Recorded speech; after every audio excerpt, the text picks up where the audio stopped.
Assalamualaikum warahmatullahi wabarakatuh. Saya Hafiza, NIM 18160300095. Saya dari jurusan Manajemen Bisnis Syariah, Fakultas Ekonomi dan Bisnis Islam, Universitas Negeri Islam Imam Bonjol Padang. Di sini saya akan menjelaskan sedikit tentang jurnal internasional saya, yaitu tentang efektivitas manajemen sumber daya manusia strategis dan kinerja perusahaan. Minat manajemen strategis dalam menguji peran sumber daya manusia sebagai nilai tambah telah berkembang untuk memperluas fokus penelitian manajemen sumber daya manusia dari pendekatan mikro, yaitu fokus efektivitas individu, ke pendekatan makro, yaitu organisasi fokus efektivitas, atau pendekatan strategis. Perspektif manajemen sumber daya manusia strategis untuk kinerja organisasi seperti pergantian karyawan atau produktivitas dan kinerja keuangan. Penelitian masa depan perlu mengimbangi hanya kehadiran praktik SDM dan hubungannya dengan kinerja keuangan untuk memeriksa efektivitas praktik dibandingkan dengan hasil yang diinginkan. Mereka berpendapat bahwa menggunakan praktik SDM yang efektif harus memiliki dampak yang lebih besar pada kinerja perusahaan di luar keberadaan praktik SDM yang sederhana. Russell dan Ford mencatat bahwa untuk adalah kemampuan perusahaan untuk menggunakan kemampuan organisasinya, kemampuannya untuk mengumpulkan, mengintegrasikan, dan mengelola sumber daya manusia. Yang penting karena sumber daya manusia tidak produktif secara inheren. Prefer juga berpendapat bahwa keunggulan kompetitif yang berkelanjutan berasal dari manajemen tenaga kerja yang efektif.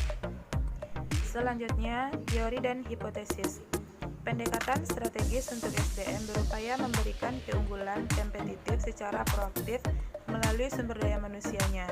Sumber daya memberikan keunggulan kompetitif yang bertahan lama kepada suatu perusahaan sejauh mereka tetap langka atau sulit untuk ditiru, tidak memiliki subsidi langsung, dan memungkinkan perusahaan untuk mengejar peluangnya.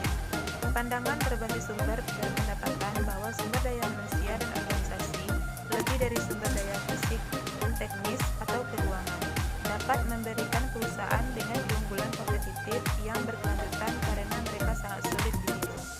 Akibatnya, SDM idealnya bekerja untuk meningkatkan posisi kompetitif perusahaan dengan menciptakan keterampilan sumber daya manusia yang unggul. Pengalaman dan pengetahuan yang berkontribusi terhadap nilai ekonomi perusahaan. Seberapa baik fungsi SDM mencapai sasaran-sasaran ini menentukan efektivitas SDM secara keseluruhan. Mendefinisikan efektivitas SDM sebagai penyampaian kegiatan SDM teknis dan strategis berkualitas tinggi. Selanjutnya, tentang intensitas aset modal. Perusahaan cenderung bervariasi dalam jumlah yang mereka investasikan dalam aset fisik.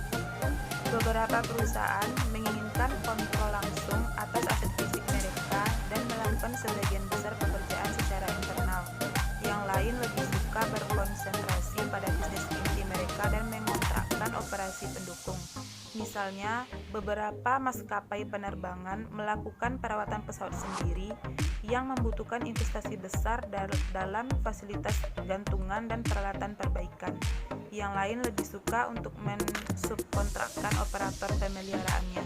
Keuntungan mempertahankan intensitas aset modal adalah kontrol atas operasi dan kualitas, namun kontrol ini ada harganya. Kinerja unggul menjadi sangat penting dalam perusahaan yang melakukan investasi besar dalam pabrik, peralatan, dan aset lainnya. Perusahaan membutuhkan kinerja dan produktivitas untuk menutup investasi dalam aset dan peralatan, yaitu biaya langsung. Misalnya, dalam industri perbankan, beberapa perusahaan menciptakan biaya tetap yang besar dengan menyebarkan aset di bank cabang, yaitu intensitas modal tinggi, sementara yang lain meminimalkan biaya tetap dengan menyebarkan aset di banyak cabang, yaitu intensitas tinggi, sementara yang lain meminimalkan biaya tetap dengan memusatkan aset di satu lokasi. Baiklah, selanjutnya metodologi. Studi saat ini dilakukan dalam satu industri untuk menguji perbedaan dalam industri perbankan. Hingga 80-an, deregulasi industri perbankan telah merangsang lingkungan yang sangat kompetitif. Selama tahun 80-an hingga 90-an, industri ini telah mengalami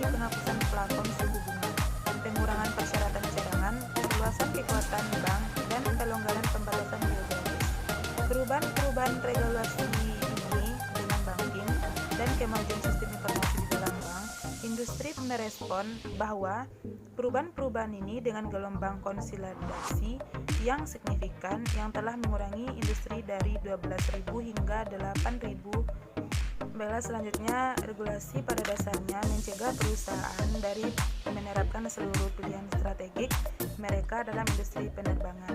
Deregulasi seperti yang terjadi di maskapai penerbangan dan perbankan telah memberi kebebasan pada bank untuk melakukan pilihan strategis. Efek keseluruhan dari perubahan struktural dan teknis telah berkontribusi pada praktik SDM sebagai sumber keuangan kompetitif mengambil dalam banyak impor. Untuk analisis ini, penelitian ini adalah organisasi. Kami menggunakan kuesioner dan sumber informasi data sekunder. Informasi tentang efektivitas sumber daya manusia strategis ini, tahap pengembangannya, organisasi dan pergantian karyawan diperoleh dari kuesionernya. Ukuran objektif kinerja dan intensitas modal serta variabel kontrol diambil dari database pencarian bank Sosronov. Database pencarian bank Sosronov ini memperoleh data dari laporan pemerintah yang dihasilkan dari mandat kepada bank untuk secara formal melaporkan data keuangan. Baiklah, selanjutnya variabel independen. Strategis manajemen sumber daya manusia diukur dari skala yang diturunkan. Mereka mendefinisikan efektivitas sumber daya manusia strategis sebagai persepsi tentang seberapa baik fungsi SDM menyumbangkan karyawan perusahaan untuk mendukung kebutuhan bisnisnya, termasuk memfasilitasi kerja tim, komunikasi dan keterlibatan, meningkatkan kualitas, dan mengembangkan bakat untuk melayani bisnis di masa depan. Dengan demikian, ukuran ini menguji persepsi tentang seberapa baik fungsi SDM bekerja. Item efektivitas SDM strategis meliputi partisipasi yang dipekerjakan dan pemberdayaan kerja tim, work free, merencanakan fleksibilitas dan penyebaran, studi identifikasi strategis isu-isu canggih, manajemen dan pengembangan eksekutif, perencanaan suksesi dan pengembangan manajer, produktivitas tenaga kerja dan kualitas hasil, dan komunikasi karyawan dan manajer. Ukuran ini berbeda dari penilaian tradisional yang hanya meminta atau meminat perusahaan dengan pengusaha untuk menunjukkan ada atau tidaknya kebijakan sumber daya manusia tertentu. Dalam hal kita dipedulikan apakah manajer percaya bahwa program-program ini bekerja memuaskan atau tidak. Semua 8 item atau dengan diukur dengan ukuran skala tipe Likert mulai dari 1 sangat puas hingga sangat tidak puas dengan hasil yang dicapai. Baiklah, selanjutnya kontrol. Beberapa variabel kontrol digunakan untuk mengukur perusahaan dioperasionalkan dengan menggunakan nilai total dolar, aset, atau jumlah karyawan. Penelitian sebelumnya telah menunjukkan bahwa antara ukuran dan profitabilitasnya dalam industri tersebut atau di dalam industri perbankan, variabel indikator ini dimasukkan untuk menunjukkan apabila bank merupakan bagian dari perusahaan induk. Baiklah, yang terakhir yaitu analisis. Analisis digunakan untuk menguji hipotesis. Pada langkah pertama, variabel kontrol dimasukkan. Sebagai langkah kedua, intensitas aset modal ditambahkan untuk menangkap strategi. Langkah ketiga adalah masuknya efektivitas SDM untuk menguji hipotesis.